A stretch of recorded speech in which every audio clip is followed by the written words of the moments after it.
नमस्कार, जम्मू कश्मीर का एक खास बुलेटिन देख रहे हैं आप और मैं हूं शिपवन शर्मा। तो चलिए बिना किसी देरी के शुरुआत करेंगे बुलेटिन की। सबसे पहले बड़ी खबर, जहां गांदरबल के अंदर लगातार कल देर शाम से मुठभेड़ जारी है और सुरक्षा बलों और आतंकियों के बीच में लगातार रुक रुक कर फायरिंग का सिलसिला देखने को मिल रहा है और पूरी रात ये फायरिंग चल भी। फिलहाल सेना और पुलिस की संयुक्त कार्रवाई के दौरान सेना को बड़ी सफलता हासिल हुई है। आतंकी जो है वो मार गिराया गया है। आपको बता दें कि यहाँ पर लगातार इसको लेकर अपडेट एक एक कर सामने आ रही है। पुलिस और सेना की संयुक्त कार्रवाई हुई जिसके अंदर की बड़ी सफलता मिली। अरहामा जंगल में सुरक्षा बलों का सर्च ऑपरेशन अभी भी जारी है। रात भर गोलीबारी चलती रही, सुबह फिर से अभियान शुरू किया गया। गांदरबल जिले के अरहामा जंगल क्षेत्र में बुधवार सुबह जो है वो यानी कि आज सुबह सुरक्षा बलों को एक बड़ी कामयाबी मिली है, लेकिन मंगलवार देर शाम से ही लेट इवनिंग से ही लगातार एनकाउंटर की सिचुएशन वहां पर देखने को मिली।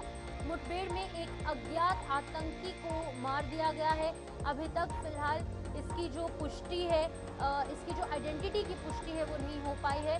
सेना की चिनार कोर ने सोशल मीडिया प्लेटफॉर्म एक्स पर यानी कि ट्वीट कर जानकारी दी और बताया कि 31 मार्च की रात से यानी कि मंगलवार देर शाम से लगातार गोलीबारी जारी है और इसके बीच में घेराबंदी को रणनीतिक तौर से दोबारा संगठित किया गया। जवानों ने सटीक जवाबी कार्रवाई की और कार्रवाई करते हुए एक आतंकी को मार गिराया गया है।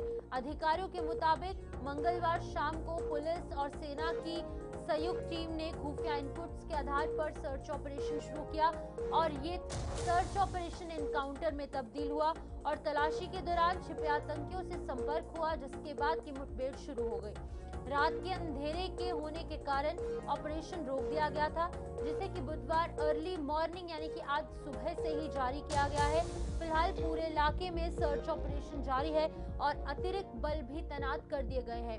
ये एरिया आप देख पा रहे हैं, यहाँ की टोपोग्राफी जो है वो आप देख सकते हैं, जंगल का एरिया भी है और अगर हम थोड़ी सी नीचे नजर घुमाएंगे तो वहाँ पर रेजिडेंशियल एरिया भी है। तो थोड़ी सी मिली जुली यहाँ की टोपोग्राफी है, जिसके चलते कि सुरक्षा बलों के लिए और साथ ही साथ पुलिस के लिए और जो पैरामिलिट्री फोर्सेस हैं उनके लिए थोड़ा सा चैलेंजिंग जरूर है। हेलीकॉप्टर्स की मदद ली जा रही है, ड्रोन कैमरों की मदद ली जा रही है, इनका सहारा लेकर एक और आतंकी छिपे होने की संभावना क्योंकि है। इनपुट्स ये थे कि 2 आतंकी यहाँ पर छिपे हो सकते हैं, एक को ढेर कर दिया गया है, एक टेररिस्ट अभी भी फिलहाल इस जंगल के इलाके में छिपा है, उसे भी उम्मीद है कि बहुत जल्द ढेर कर दिया जाएगा।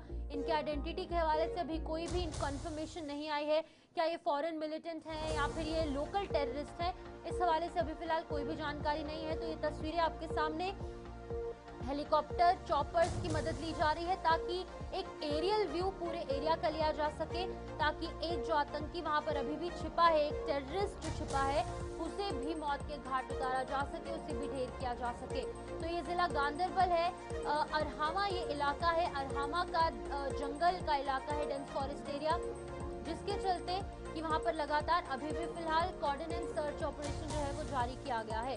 तो आपको बता दें कि अभी भी फिलहाल पूरे एरिया को घेर कर वहां पर घेराबंदी की गई है और घेराबंदी करने के साथ साथ अभी भी फिलहाल तलाश जारी है उस एक टेररिस्ट की जो कि अभी भी फिलहाल यहाँ पर छिपा है। उसके साथ साथ रेजिडेंशियल एरियाज के अंदर भी सुरक्षा बलों की नजर है ताकि वहां पर अगर कोई OGW इन लोगों की मदद कर रहा है या फिर कोई इलीगल तरीके से एक्टिविटीज के अंदर इन्वॉल्व है, एंटी नेशनलिस्ट एक्टिविटीज के अंदर इन्वॉल्व है, उन पर भी पैनी नजर रखी जा रही है। तो इनपुट्स के आधार पर एक रूटीन सर्च ऑपरेशन इस एरिया में जारी किया गया, लेकिन ये सर्च ऑपरेशन एनकाउंटर में तब्दील हुआ जब इन टेररिस्ट ने देखा कि अब वो घिर सकते हैं। इस दौरान दोनों तरफ से गोलीबारी शुरू हुई। देर रात को ये ऑपरेशन बंद किया गया, कुछ देर के लिए हॉल्ट लिया गया क्योंकि जंगल का इलाका है तो कहीं ना कहीं विजिबिलिटी कम होने के चलते या फिर बाकी चैलेंजेस के चलते इस ऑपरेशन को रोका गया। लेकिन अर्ली मॉर्निंग जैसे ही सूर्य की पहली किरण निकली उसी समय सुरक्षा बल भी यहाँ पर ग्राउंड जीरो पर पहुंचे और उनकी तरफ से एक बार फिर से तलाशी अभियान चलाया गया और अर्ली मॉर्निंग ही एक बड़ी कामयाबी सुरक्षा बलों के हाथ लगी, पुलिस के हाथ लगी। एक आतंकी को ढेर कर दिया गया है और दूसरे की तलाश जारी है क्योंकि इनपुट्स थे कि 2 टेररिस्ट यहाँ पर इन जंगल के इलाकों में छिपा है।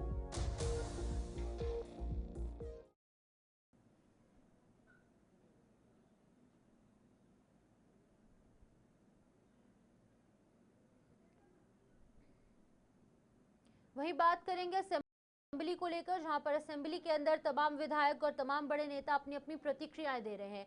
इसी बीच में डिप्टी सीएम सुरेंद्र चौधरी ने यह साफ कर दिया है कि डेली वेजर कर्मचारियों को हर हाल में पक्का करने के लिए सरकार पूरी तरह से प्रतिबद्ध है। उन्होंने कहा कि सरकार इस दिशा में गंभीरता से काम कर रही है और कर्मचारियों के हितों की रक्षा के लिए पर्याप्त कदम भी उठाए जा रहे हैं। डिप्टी सीएम सुरेंद्र चौधरी के मुताबिक डेली वेजर्स के नियमितीकरण का ये जो मुद्दा है वो सरकार की प्राथमिकताओं में शामिल है और इस पर सकारात्मक प्रगति हो रही है।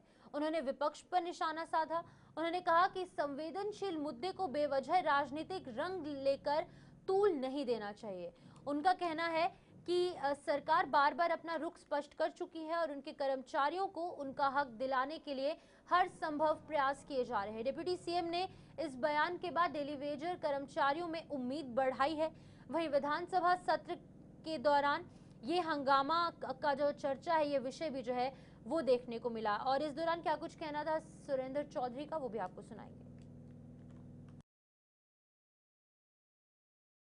मैंने एक चीज़ आपको कल भी क्लियर की है, कई बार हम तो ऐसे ही लाइटर मूड में कह जाते हैं, लेकिन सच्चाई ये है कि जब लीडर ऑफ द हाउस और जम्मू कश्मीर के मुख्यमंत्री उमर अब्दुल्ला साहब ने on the floor of the house कहा है कि भाई हमने इनको रेगुलाइज करना है और इसी टेन्योर में करना है।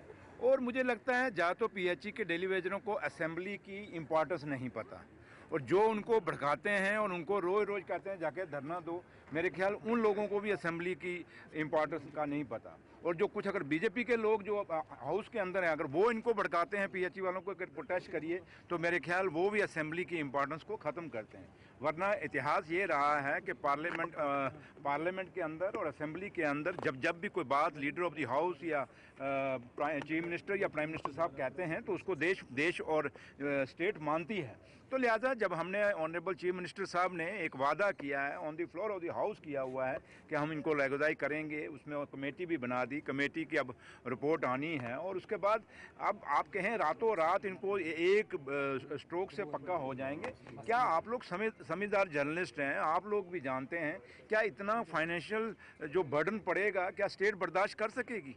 क्या स्टेट ये इतना सैलरी का अभी अगर ये 5,000 करोड़ का स्पेशल असिस्टेंस की अगर हमें दिल्ली की गवर्नमेंट मदद ना करती ताकि ये जो मुलाजिम ऑलरेडी आपके लगे हुए हैं ये इस मार्च की उनको सैलरी मिलती, ये तो आप लोगों को पता है सब कुछ। इसलिए मेरे ख्याल आपको भी कुछ बातें उनको क्लियर करनी चाहिए पीएचई डेली वेजर्स को। और पीएचई के जो डेली वेजर्स हैं उनकी या तो लीडर इमेच्योर है, उन लीडरों को पता ही नहीं है। मैं खुद एक ट्रेड यूनियन लीडर रहा हूँ और नेगोशिएशन जब चलती है तो नेगोशिएशन में बात का हल निकलता है। रोज ये प्रोटेस्ट करना, रोज आप लोग भी जब सवाल पूछते हो तो मुझे लगता है आप मुद्दा जो इतना बड़ा जेन्युइन मुद्दा है जिनके साथ लाखों फैमिलियाँ जुड़ी हुई हैं, आप उस मुद्दे की इम्पोर्टेंस को ख़त्म करते हैं, उनकी डिमांड की भी इम्पोर्टेंस कम होती है।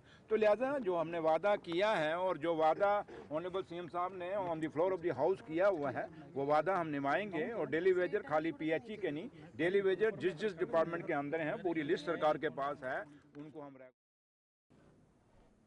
इसी बीच जम्मू कश्मीर विधानसभा में विधायकों की सैलरी को लेकर उठे विवाद के बीच स्पीकर अब्दुल रहीम राठर ने स्थिति स्पष्ट की है।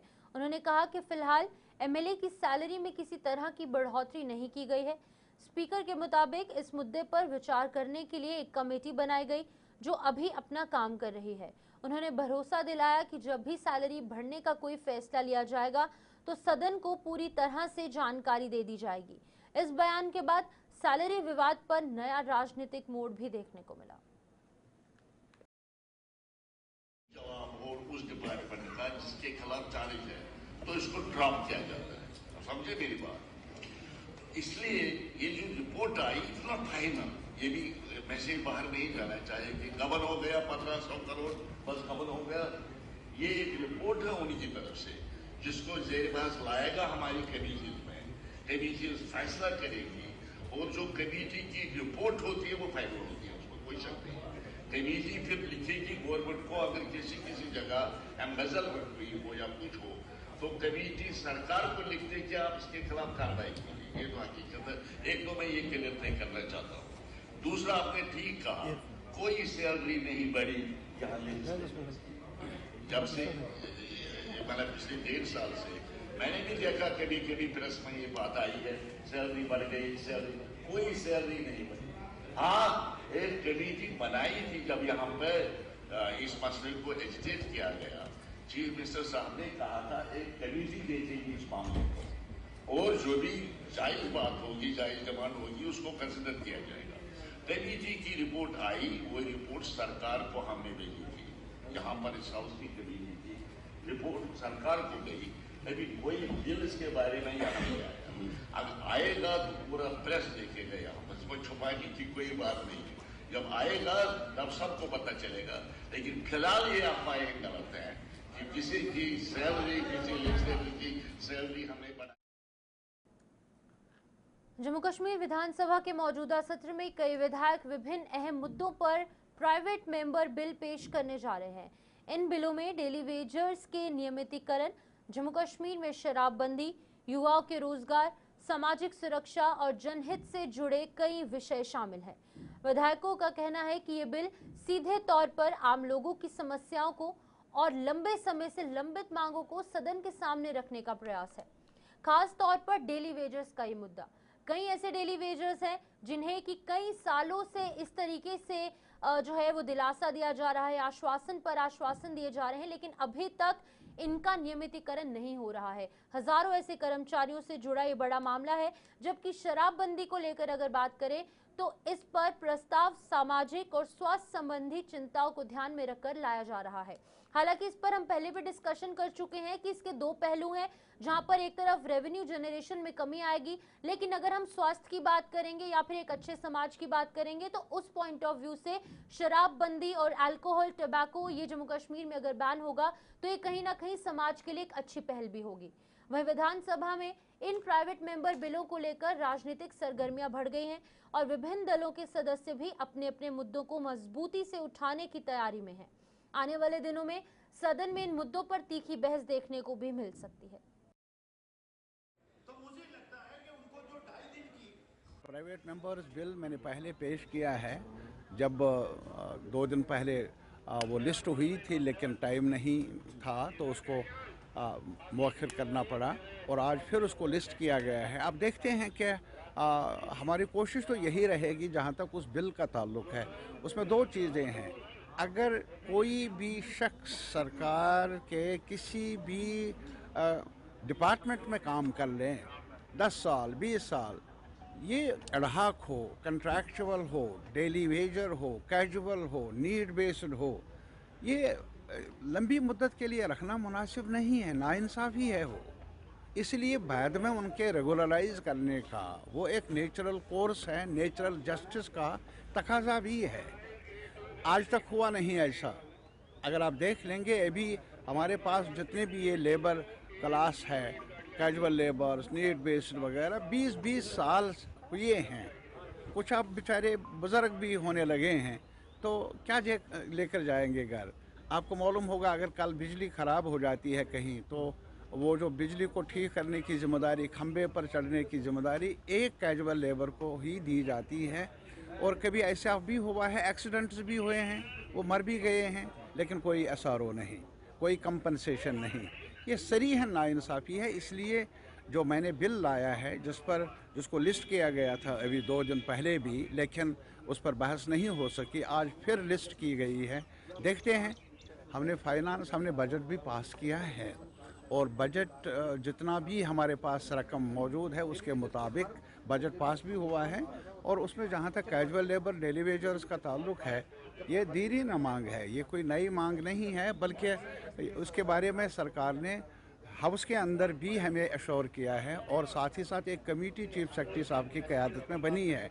6 महीने हो गए, उस कमेटी का रिपोर्ट हाउस के अंदर पेश किया जाना चाहिए था। अब तक नहीं हुआ, अब करना चाहिए। अब उनकी लंबी तवक्कुआत भी हैं, लंबे उरसे से वो काम करते आए हैं, तो उसमें बजटरी एलोकेशन होने चाहिए। अगर गरीब को नवाला मिले तो तूफान आ जाएगा, मुसीबत आ जाएगी। ये नहीं देखते हैं कि ये जो आपके बिल्डिंग्स हैं और आपका जिस इदारे के साथ आप काम करते हैं, यारा अगर आपके वेजेस नहीं होंगे वो चैनल बैठ जाएगी।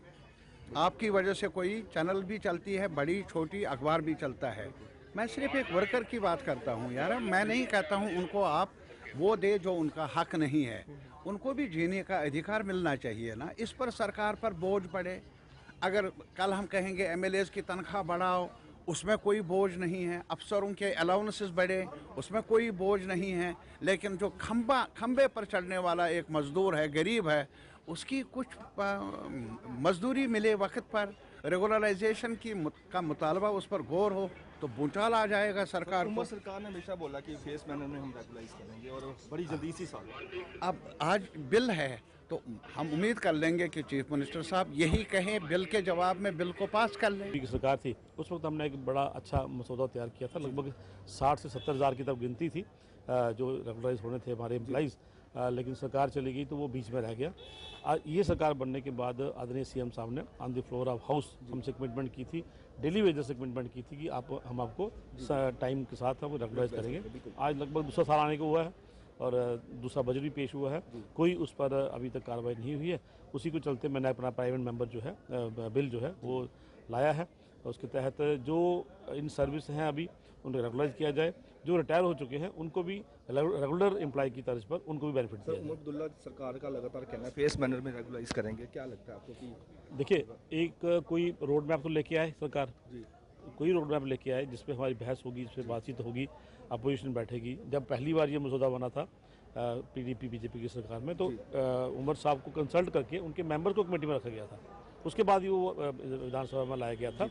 लेकिन अनफॉर्चुनेटली सरकार चली गई तो वो आगे नहीं बढ़ा। आज हम आपके साथ हैं, हम कहते हैं आपको फाइनेंशियल इम्प्लीकेशन पड़ेंगी, उसके लिए भारतीय जनता पार्टी आपके साथ है, सेंटर में बात करेंगे। लेकिन कहीं ना कहीं आप कुछ तो लेके आइए जिस पर बैठ के हम बात करें, ताकि हम अपने भाइयों को जो आज सर्विस में हैं, जो रिटायर हो चुके हैं, उनके हक में बात करें और उनको रेगुलराइज करने का कोई ना कोई जो road. Jammu Kashmir assembly session के दौरान कश्मीरी पंडितों की घर वापसी का मुद्दा एक बार फिर से जोर पकड़ रहा है। पीपल्स डेमोक्रेटिक पार्टी की ओर से इस एक संबंध में अहम बिल पेश किए जाने की तैयारी है। पार्टी के विधायकों का कहना है कि कश्मीरी पंडितों की सुरक्षित, सम्मानजनक और स्थायी वापसी सुनिश्चित करने के लिए ये बिल बेहद ज्यादा जरूरी है। पीपल्स डेमोक्रेटिक पार्टी के विधायक आगा मुंतजिर ने खास बातचीत में कहा कि ये सिर्फ राजनीतिक नहीं बल्कि मानवीय और सामाजिक मुद्दा है, जिसे कि अब और टाला नहीं जा सकता। उन्होंने कहा कि कश्मीरी पंडितों की वापसी के लिए सुरक्षा, रोजगार, आवास और भरोसे का माहौल बनाना सरकार की प्राथमिक जिम्मेदारी है। बिल के जरिए इन्हीं पहलुओं को कानूनी आधार देने की कोशिश की जा रही है। वहीं विधानसभा में इस मुद्दे पर चर्चा के बाद सियासी माहौल भी गरमाने के आसार हैं, क्योंकि सभी दलों की नजर इस संवेदनशील विषय पर बनी हुई है। कश्मीरी पंडितों की घर वापसी को लेकर पीडीपी के विधायक आगा सईद मुंतजर के द्वारा जो है वो बिल लाया जा रहा है, असेंबली में पेश किया जाएगा। बातचीत करते हैं। सर, कश्मीरी पंडित इंतजार कर रहे हैं कि कब उनकी घर वापसी होगी, आप इस पर बिल ला रही हैं, क्या कुछ कहना? देखिए, अगर हम तारीखी तौर देखें, हिस्टोरिकली देखें, जम्मू कश्मीर एक बगीचा है जिसमें आपको कल्चरल इंटरडिपेंडेंसी भी मिलेगी, को एग्जिस्टेंस भी मिलेगी। मगर बदकिस्मती से जो लेट 80s में और 90s में जो कुछ हुआ, उसमें कॉन्फ्लिक्ट की वजह से, वायलेंस की वजह से एक पूरी कम्युनिटी को डिस्प्लेस होना पड़ा। और ये डिस्प्लेसमेंट सिर्फ टेरिटोरियल नहीं थी, उनको अपनी सिविलाइजेशन छोड़नी पड़ी, उनको अपने जड़ें छोड़ने पड़े, और जिसकी वजह से जम्मू कश्मीर का जो समाजी रेशम है वो बिखर गया, भरोसा तार तार हो गया, और एक जनरेशनल ट्रॉमा हो गया। मैं पूरी कम्युनिटी या पूरा जम्मू कश्मीर उसमें मुब्तला हुआ, साइकोलॉजिकल डिस्ट्रेस में मुब्तला हुआ। और गवर्नमेंट ने काफ़ी कोशिश की, अभी तक कोशिश रही है, मगर वो कोशिश सिर्फ रिलीफ सेंट्रिक रही है। नौकरी दे दी, पैकेज दे दिया और एकोमोडेशन दे दी, मगर जो साइकोलॉजिकल ट्रॉमा था, जो जिस ट्रॉमा से इस कम्युनिटी को गुजरना पड़ा, वो ट्रॉमा के हवाले से कोई इकदाम नहीं उठा। हम चाहते हैं कि इस बिल की सूरत में जो कमीशन बनेगा, इस बिल की सूरत में एक तो वो कश्मीरी पंडित्स की सेफ और डिग्निफाइड रिटर्न भी करेगा और एक फैसिलिटेट करेगा जिससे सोशल हीलिंग हो, सोशल जो रेशम जो टूटा है वो जुड़े, और जो बाकी चीज़ें हैं, और intra with in the community भी, पंडित कम्युनिटी भी डायलॉग हो और इंटर कम्युनिटी भी डायलॉग हो, ताकि जो डिग्निफाइड रिटर्न है ये कम्युनिटी अपने जड़ों में वापस आए। सरकार लगता है आपको इस पर बिल पर मंजूरी देगी, क्योंकि नेशनल कॉन्फ्रेंस नहीं चाहेगी कि क्रेडिट जो है वो पीडीपी ले, क्योंकि आरोप लगाए जाते हैं कि जब बीजेपी और पीडीपी एक साथ थे तो तब पीडीपी के द्वारा क्या किया गया कश्मीरी पंडितों पर, तो आपको लगता है? देखिए, इसमें क्रेडिट लेने की बात नहीं है, ये एक ऐसा इशू है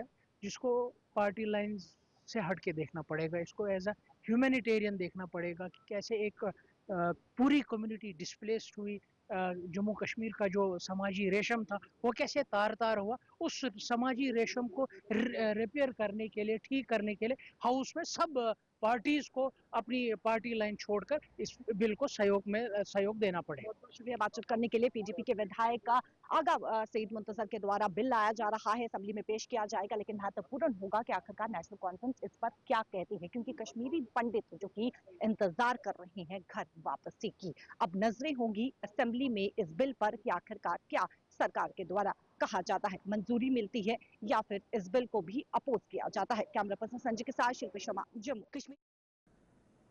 जम्मू कश्मीर विधानसभा के सदस्य बलवंत सिंह मनकोटिया ने कहा कि कैग रिपोर्ट से पता चला है कि 14,698 करोड़ गायब हैं और उन्होंने इसकी जांच की भी मांग की और उनकी तरफ से पूछा गया कि आखिरकार ये पैसा गया तो गया कहां।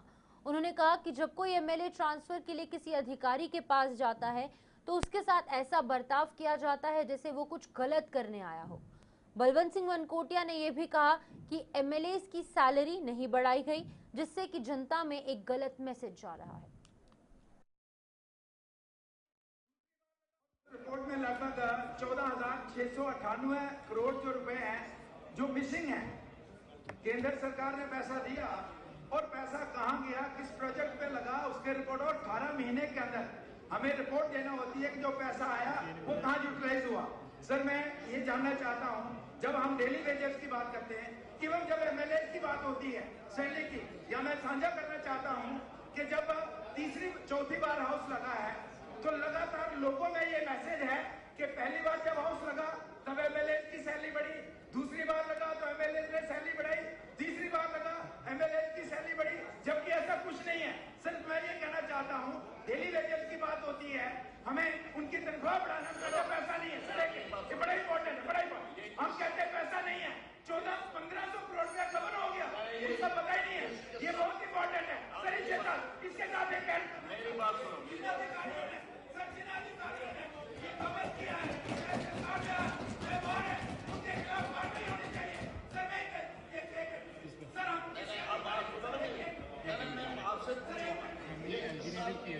सुनिए, जब हम किसी ये अधिकारी भी इन्वॉल्व है, जब किसी अधिकारी के पास कोई एमएलए जाता है मामला लेके ट्रांसफर का, तो वो ऐसे देखते हैं जैसे कि उनके बैंक अकाउंट में डाका डाल दिया हमने, और अपने ट्रांसफर के लिए हर जगह पिल टू पिलर घूमते हैं। हम छोटा सा काम, हमारे एमएलए की शिकायत आती है कि कोई अधिकारी, उसमें अच्छे भी है, लेकिन मैक्सिमम अधिकारी इस तरीके से देखते हैं जैसे बैंक के अकाउंट में डाका डाल दिया है। इवन मैं मिनिस्टर्स को भी कहना चाहता हूँ। तो चलिए फिलहाल जम्मू कश्मीर के इस खास बुलेटिन में इतना ही, दीजिए इजाजत, नमस्कार।